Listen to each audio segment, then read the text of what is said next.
The sacred silence that shapes history when the world holds its breath and the Sistine Chapel doors close. A centuries-old ritual begins not just an election, but a divine calling. Behind those walls, guided by silence, tradition, and the Holy Spirit, 133 cardinals prepared to shape the future of the Catholic Church. More than a vote, a moment that unites the world. It's a scene of profound reverence, ancient prayers echoing under Michelangelo's ceiling, as cardinals from across the globe cast not just ballots but the hopes of a billion faithful. The Papal Conclave is not politics, it is destiny. It is the soul of the Church choosing its shepherd, inside the most mysterious election on earth.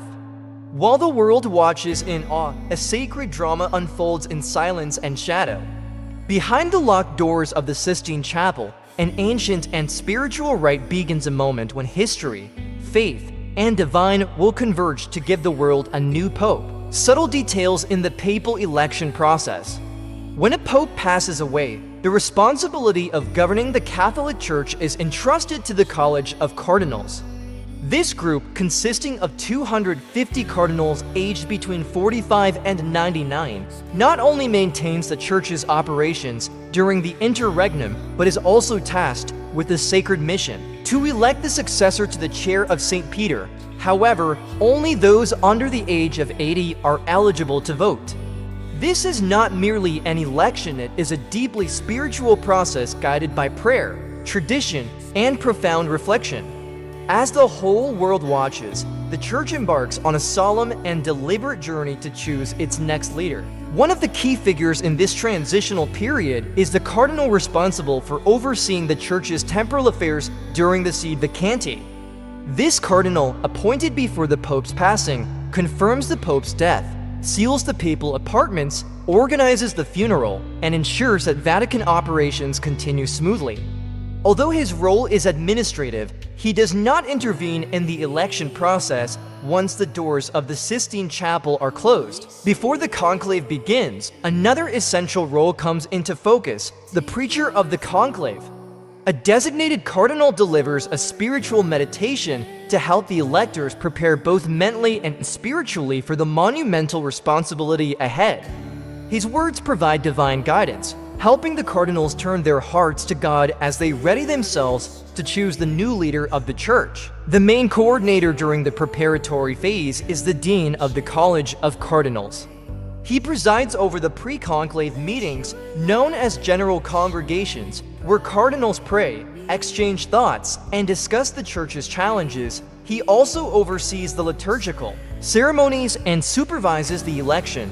One by one, every significant role is assigned, from the logistical organizers to spiritual guides, all coming together to prepare for a moment that could shape the course of Church history. The papal election process and the role of the cardinals. The election of a new pope is not only a major event for the Catholic Church, but also a historic moment followed closely by the entire world. At the heart of this sacred process are the cardinal electors, those under the age of 80 who are eligible to vote. Currently, 133 of them carry the profound responsibility of selecting the successor to St. Peter. As they enter the Sistine Chapel, they take a solemn oath of absolute secrecy. Once the doors are closed, all communication with the outside world ceases.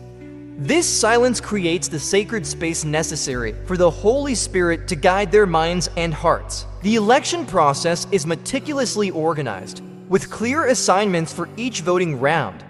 3 groups of cardinals are randomly chosen to serve in specific roles, as scrutineers to count the votes, infirmary to collect votes from any ill cardinals, and revisers to double-check the accuracy of the count. The ballots are handwritten and tallied on the spot, witnessed by all electors.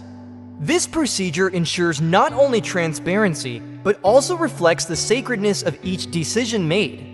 Apart from the cardinal electors, only a select few are allowed to be present, such as the secretary of the College of Cardinals, who ensures smooth administrative functioning throughout. In the hushed stillness of Vatican City, all eyes turn to the slender chimney rising from the Sistine Chapel.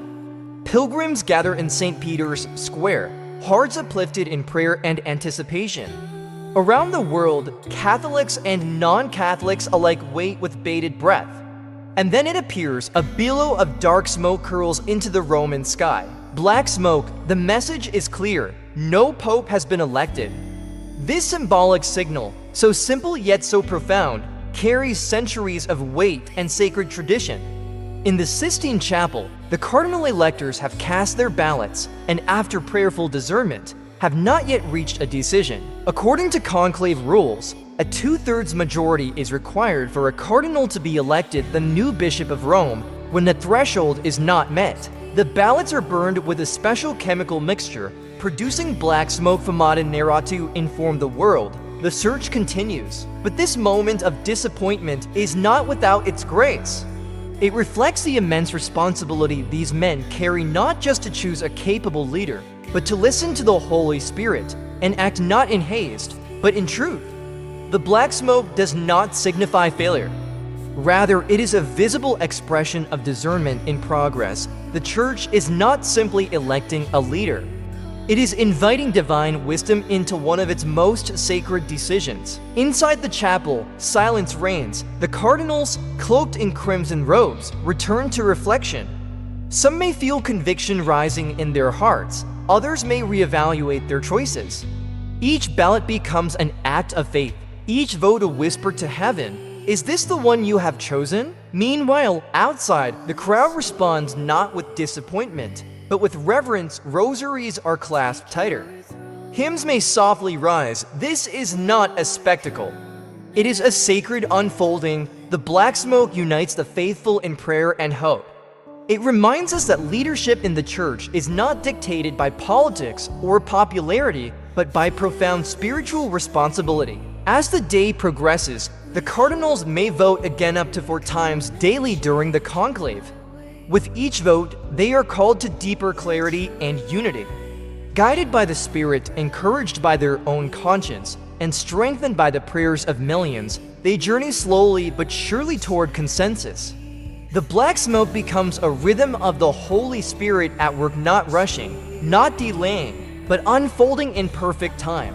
This period of not yet is just as holy as the moment of yes, for in the waiting, the Church listens. In the black smoke, it breathes, and in each pause, we are reminded that God does not always answer instantly, but always with purpose. Eventually, there will be a turning point. The ballots will be counted, the numbers will align. A name will echo in the Sistine Chapel. The man chosen will be asked, "Do you accept?" He will answer accepto and choose a papal name. Then the ballots will be burned again, but this time with a different chemical mixture. And the world will see it.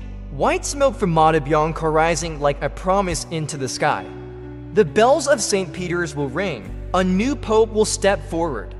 But until then, every wisp of black smoke calls us to patience, prayer, and trust in God's timing. So when you see that dark plume rising above the Sistine Chapel, remember, this is not the end. It is the sacred middle. The Church is still listening.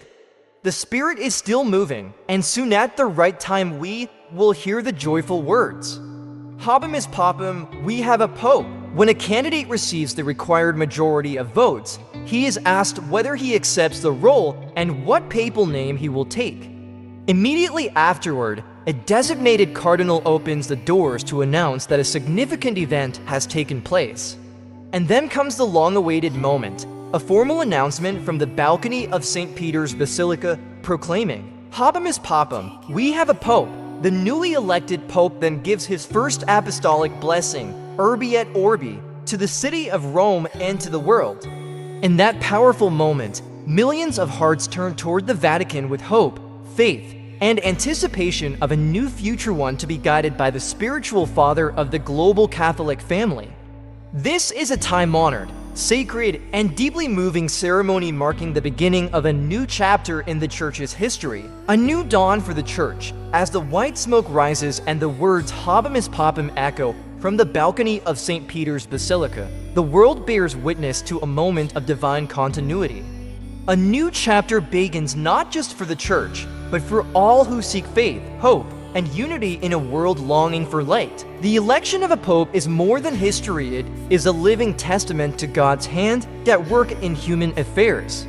Every prayer whispered, every oath sworn, and every vote cast within the Sistine Chapel carries the weight of centuries and the hope of generations to come. If this journey into the heart of the Church moved you, don't stop here. We invite you to continue your exploration by watching the next video in our Holy Path Insights playlist, where timeless truths and sacred mysteries come alive. Subscribe to Holy Path Insights for more spiritually enriching content. Don't forget to like this video if it brought you clarity or inspiration. Let the light of faith guide you. Watch the next chapter now.